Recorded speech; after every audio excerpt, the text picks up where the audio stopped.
Well, hello, my name is Father Bob Carr. I'm here for New Song TV, and we want to talk about Lent, and we want to talk about this special season.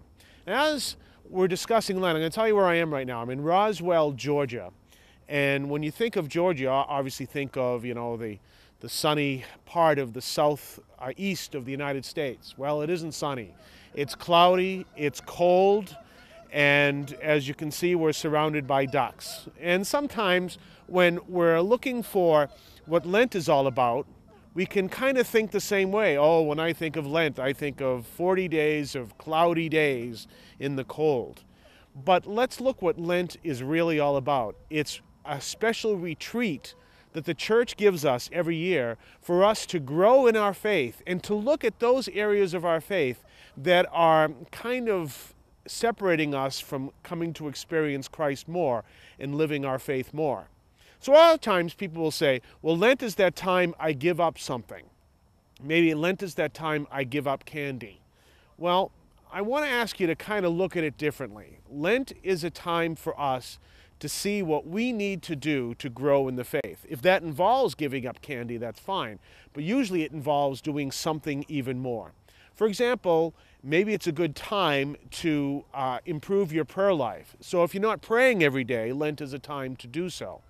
Maybe it's a good time to deepen your faith in many other ways. This is a great time to do some good spiritual reading and reading some good spiritual books. One of my favorites is Way of Perfection by St. Teresa of Avila, which brings up another point.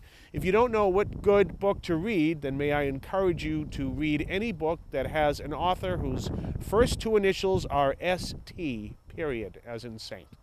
And yeah, read some good spiritual reading. But this is the time to say, where am I going to be when Easter arrives? And am I going to be closer to God? And it's also a time to look behind us and say, what kind of bad habits have I picked up either over the past year or over the past several years that I want to start getting rid of? You know what's a good habit to get rid of is, and one that I'm really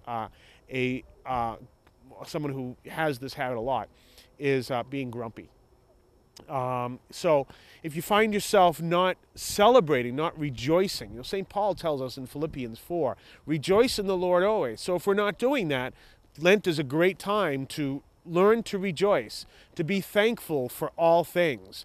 I was watching a retreat coming out of the Cachoeira mission house in Brazil, and Luisa was telling us about the importance of giving thanks to God for our life every day. That's a great habit to get into. And it's something that we need to do to learn how to be thankful, to learn how to be happy, to learn how to rejoice, because that's our call as Christians. Rejoice in the Lord always is what St. Paul says, but if we're focused on cloudy days, then we're not going to do that. But if we can rejoice on cloudy days, we can rejoice even more on sunny days. And that's the habit that Christ calls us to get into. That's the habit that Paul proclaims. These are some of the many habits we can look at so that when we finish our time of Lent, when Easter arrives, we can look back and see what kind of habits we get rid of, what kind of new habits, positive habits we picked up, so that we can testify more and more to the rest of the year that Christ is alive in our midst. God bless you.